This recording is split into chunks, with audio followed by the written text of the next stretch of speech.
If you beginner in the stock market then this video is just for you, क्योंकि आज की video में बात करने वाले हैं एक या फिर तीन ऐसे कॉमन मिस्टेक्स जो बिगिनर लेवल पे सारे के सारे इन्वेस्टर्स करते हैं।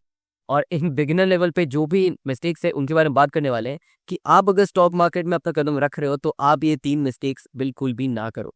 तो आओ शुरू करते हैं आज की इस शानदार सी वीडियो को। वीडियो बहुत ही ज्यादा क्विक है तो इसको डिटेल में देखना, अगर समझ में नहीं आए तो रिपीट भी कर लेना। Let's start. So the first mistake जो मैं भी बहुत ज्यादा किया करता था विच इज सिलेक्टिंग और jumping into the penny stocks. हाँ, पेनी स्टॉक्स जो स्टॉक्स होते हैं ना, वो कुछ ऐसे स्टॉक्स जिनका दाम बहुत ही ज्यादा कम होता है। मान लो जैसे 1 रुपए 2 रुपए ऐसे कुछ एक स्टॉक का वैल्यू होता है। और हमारी सबसे बड़ी गलती होती है इनके प्राइस वैल्यू पे जाना। देखो, जब बात आती है पेनी स्टॉक की तो हम सभी कहीं ना कहीं ऐसा एक स्टॉक खोज रहे होते हैं जो कहीं ना कहीं बहुत ही ज्यादा अंडर वैल्यूड हो और हमें मिल जाए एंड हम उसमें इन्वेस्ट कर दे और 10 साल 15 साल होल्ड करने के बाद वो हमें 1000x 2000x रिटर्न दे दे। और हमें ऐसा लगता भी है कि 1-2 रुपए के स्टॉक का कुछ फाइनेंस ही ऐसा है, या फिर हम उसका कैश स्टेटमेंट देखते हैं और हमें लगता है कि हाँ कुछ तो बात है इस स्टॉक में। बट 99.99% ऑफ द टाइम ये सिर्फ और सिर्फ लॉसेस में होता है। मैं ऐसा नहीं कह रहा कि स्टॉक मार्केट में पेनी स्टॉक कभी काम किए ही नहीं है या फिर कभी कर ही नहीं सकते। इवनली कोई भी बड़ा से बड़ा स्टॉक कभी ना कभी एक पेनी स्टॉक ही था। But it's just like difficult कि आप समुद्र में एक सुई खोजे हो, क्योंकि ये नेक्स्ट इम्पॉसिबल है। और अगर आप एक बिगनर लेवल पे हो तो आई विल सजेस्ट कि आपको बिल्कुल भी नहीं जाना चाहिए। क्योंकि अगर आप एक एग्जाम्पल से देखो, इफ यू हैव 10,000 रुपीज और आपके पास दो ऑप्शन है, या तो आप 2 ग्राम गोल्ड खरीद सकते हो या फिर आप 20 kgs ऑफ आयरन खरीद सकते हो, विच इज ऑलमोस्ट 2000x।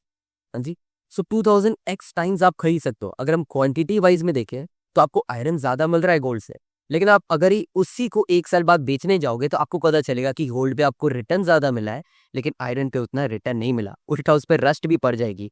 तो इससे को क्या पता चला कि क्वांटिटी में आपको ध्यान नहीं देना, आपको देना है क्वालिटी का। सो इट डिपेंड्स कि आपको ऐसे क्वालिटी स्टॉक चुनने हैं, ना कि आपको पेनी स्टॉक्स के पीछे भागना है।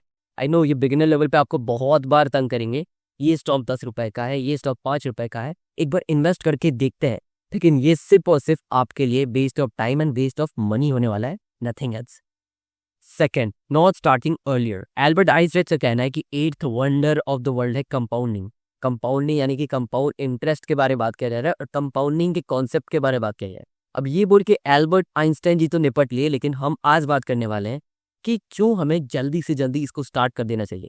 अगर हम एग्जाम्पल ले Warren Buffett, the greatest all time investor, उनकी भी अगर एग्जाम्पल ले तो उनकी जो 99% ऑफ द वेल्थ है ना, उनको 50 की एज के बाद मिली थी। लेकिन हम अगर उनकी बैक स्टोरी देखें तो उन्होंने इन्वेस्टिंग अपने टीनेज से ही स्टार्ट कर दी थी। सो इससे आप एक अंदाजा लगा सकते हो कि उनकी जो 99% ऑफ द वेल्थ है उसको पाने के लिए उनको 50 ईयर्स का वेट करना पड़ा, लेकिन आज उसी इनकम को वो 1 से 2 साल के अंदर डबल कर लेते हैं। This is the power of compounding. Compounding में ये बिल्कुल भी डिपेंड नहीं करता कि आप कितना ज्यादा इन्वेस्ट कर रहे हो, कितना टाइम में इन्वेस्ट कर रहे हो, या फिर सॉरी टाइम तो डिपेंड करता है। आई मीन कितना ज्यादा इन्वेस्ट कर रहे हो, कहाँ पर इन्वेस्ट कर रहे हो, ये बिल्कुल भी मैटर नहीं करता। The only thing matters is the duration. आपका ड्यूरेशन कितना है, सॉरी आई मीन आपका इन्वेस्टिंग का ड्यूरेशन कितना है। जितना ज्यादा आपका ड्यूरेशन रहेगा उतना ही ज्यादा आप रिटर्न एक्सपेक्ट कर सकते हैं। So what ever is your investment, जितना भी हो, 5 रुपए, 1000 रुपए, 10,000, जितना भी हो, स्टार्ट अर्लियर। क्योंकि जितना जल्दी आप स्टार्ट करोगे वो कंपाउंडिंग के प्रोसेस में उतना ज्यादा हेल्प करेगा। Now coming to the third frequent mistake made by the beginners, which is jumping into trading instead of investing. वैसे अगर हम बात करें ट्रेडिंग और इन्वेस्टिंग, ये जो दो वर्ड है ना, सुनने में बहुत ही ज्यादा एक जैसे लगते हैं, लेकिन इन रियल ये बिल्कुल ही अलग है। ट्रेडिंग अलग चीज है, इन्वेस्टिंग अलग चीज है। सो आपको पहले तो ये क्लेरिफाई करना पड़ेगा कि आप करना क्या चाहते हो। जैसे कि अगर हम बात करें ट्रेडिंग की, सो ट्रेडिंग इज बेसिकली होता है कि आप एक कंपनी को, अपनी कंपनी के स्टॉक को आप एक शॉर्ट टर्म में होल्ड करते हो और शॉर्ट टर्म में उसे बेच भी देते हो। यानी कि अगर हमने एक कंपनी का स्टॉक खरीदा सुबह तो हम शाम को उसको बेच देते हैं, या फिर 1-2 दिन के ड्यूरेशन के अंदर ही उसे बेच देते हैं। वहीं पर इन्वेस्टिव हो गई लॉन्ग टर्म की, मतलब आप एक स्टॉक को खरीदते हो, अच्छे से एनालाइज करते हो और उसके बाद जाके 1-2 साल या 10 साल 15 साल बाद जाके उसको सेल करते हो, जिससे आपको एक स्टेडी रिटर्न्स मिल सके। सो बेसिकली दोनों बहुत ही डिफरेंट चीजें हैं। यहाँ पर जो ट्रेडिंग होता है, ट्रेडिंग में आपके पास उतना टाइम नहीं रहता है एनालाइज करने के लिए। फॉर एग्जाम्पल अगर मैं आपको बताऊं, आपको आज सुबह खरीद के आज शाम को बेचना है, तो आप इसमें 5 दिन की आप इसमें रिसर्च तो नहीं कर सकते। लेकिन यहीं पर अगर आप एक मोटा पैसा या फिर एक लमसम अमाउंट यहाँ पर इन्वेस्ट करो इन ट्रेडिंग किसी एक कंपनी पर, तो आपको 5-6 दिन या 1 साल 2 साल जितना भी टाइम लगे आपको बहुत ही अच्छे से उस पर रिसर्च करनी पड़ती है, क्योंकि आप एक बहुत ही लमसम अमाउंट वहाँ पर इन्वेस्ट कर रहे हैं। सो ये होता है बेसिकली डिफरेंस। अब जो मोस्ट ऑफ द लोग क्या होते हैं ना, वो क्या करते हैं, ट्रेडिंग को ज़्यादा आजकल पसंद करते हैं। आपने देखा होगा कि आजकल इंस्टाग्राम, यूट्यूब, इन सब पर ट्रेडिंग को बहुत ज़्यादा बढ़ावा दिया जाता है, कि इन्वेस्टिंग को। क्योंकि ट्रेडिंग में कुछ ऐसा है कि आप दिन के 3%, 5% ऐसे करके आप कमा रहे हो। तो ऐसा दिखाया जा रहा है मोस्टली जो बहुत ही बड़े-बड़े जो इन्वेस्टर्स हैं लाइक वॉरेन बफेट, ये लोग भी उतना ज़्यादा रिटर्न तो निकाल ही नहीं पाते थे। और अगर निकाल भी लेते हैं तो ये लॉन्ग टर्म के लिए बिल्कुल भी नहीं है। लॉन्ग टर्म में ऐसे रिटर्न आप एक्सपेक्ट कर ही नहीं सकते। अगर कर भी सकते हो तो समझ लो यहाँ पर कोई ना कोई डिफ़ॉल्ट है, या फिर इन रियल केसेस ये ना के बराबर है। फॉर बिगिनर्स तो बिल्कुल भी नहीं। और यहीं पर जो ट्रेडिंग मीन्स इन्वेस्टिंग है, इन्वेस्टिंग में आप थोड़ा सोचते हो, समझते हो, कंपनी के पोर्टफोलियो के देखते हो, या फिर कंपनी के बारे में समझते हो, उसके कैश फ्लो स्टेटमेंट्स देखते हो, बैलेंस शीट चेक करते हो। सो इससे क्या होता है ना, पहला तो एक चीज़ होता है कि आपको कंपनी के बारे में नॉलेज बहुत अच्छी आ जाती है। दूसरा होता है कि आप जब दूसरी कंपनी को स्टडी करते हो तो आपको पता रहेगा कि हाँ, आपने इस कंपनी में ये फॉल्ट्स देखे थे और इसमें आप कंपेयर कर पाते हो, और इससे आपकी नॉलेज भी बढ़ती हो।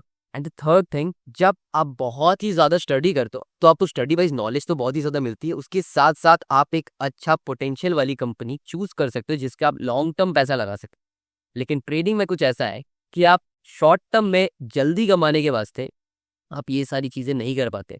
और जो मोस्ट ऑफ द चीज़ें क्या होती है इंस्टाग्राम एंड यूट्यूब पर, कुछ चैनल्स ऐसे होते हैं, कुछ पेजेस ऐसे होते हैं जो आपको मिसलीड करते हैं या फिर मिसगाइड करते हैं कि आप ये ग्राफ देख सकते हो, ये कोई ऐसा पैटर्न बन गया होगा, कोई एक ऐसा ग्राफ बन गया होगा, कोई एक ऐसा रिदम बन गया होगा जिसमें दिखाया गया होगा कि पास्ट में भी इससे बहुत ही ज़्यादा रिटर्न्स आए हैं, तो अभी भी चांसेस हैं कि इस बार भी रिटर्न आएंगे।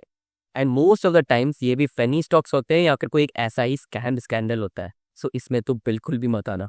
और सच बताओ तो ऐसा नहीं है कि ट्रेडिंग बहुत ही खराब चीज़ है या फिर इससे पैसे बनते ही नहीं है, लेकिन एट अ बिगिनर लेवल ये आपको बिल्कुल भी सजेस्ट नहीं करूंगा और नहीं आपको करना चाहिए। आपको जाना चाहिए इन्वेस्टिंग की तरफ। So that is for today. I guess आप समझ गए होंगे कि 3 फ्रीक्वेंट मिस्टेक्स जो होते हैं जो बिगिनर्स लोग करते हैं, और मैं चाहता हूँ कि आप अपनी इन्वेस्टिंग जर्नी में ये सब बिल्कुल भी ना करें।